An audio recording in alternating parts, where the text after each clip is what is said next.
السلام عليكم. ازيكم يا جماعه؟ عاملين ايه؟ يا رب تكونوا بخير يا رب. هتكلم كده على حاجه كده في دقيقتين ثلاثه. حاجه زعلتني يعني قوي بصراحه. زي ما انتوا بتطلعوا تتكلموا وتطلعوا عيوب في الصنايعيه وتقعدوا تقولوا بص الصنايعي ده عامل شغل ايه والشغل الدنيا بايظه والزبون وحرام ومش عارف ايه والكلام ده. خليك برضك تبقى انت رؤوف بالعميل النهارده، لان الخامات كلها بقت غاليه.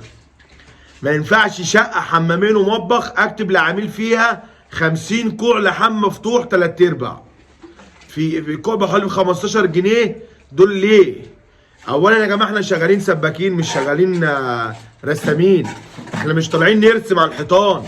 اللي هياخد الكلام على نفسه وعايز يزعل هو حر.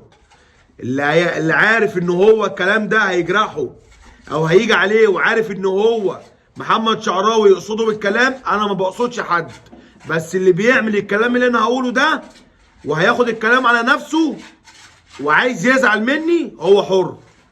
ما ينفعش اللي انت تروح لعميل اكتب له 50 كوع مفتوح 3/4 في شقه حمامين ومطبخ.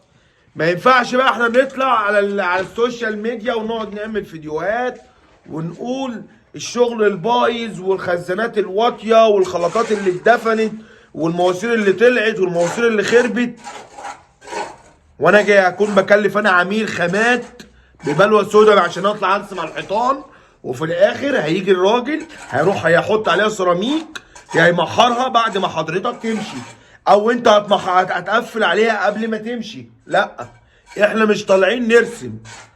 ما تطلعوش بقى، واللي عايز انا بقرر اللي عايز يزعل مني يزعل.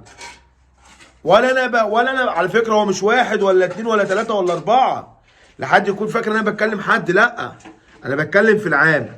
النهارده يا اخوانا الخامات غاليه، البضاعه غاليه جدا. الكل لحام معدل ل 12 جنيه.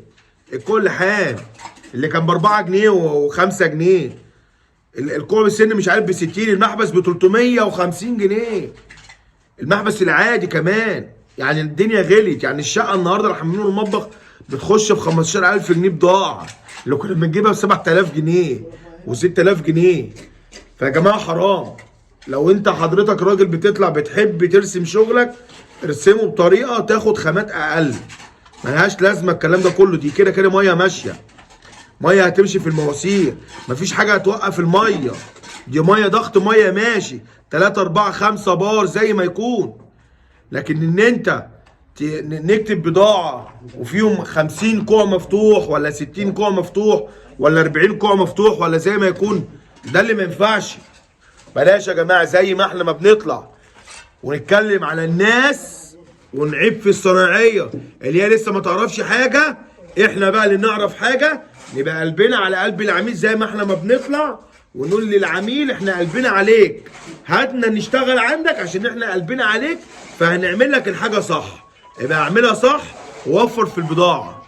مش لازم نروح نوفر في البضاعه ونكتب الكلام ده كله. بس خلاص، السلام عليكم.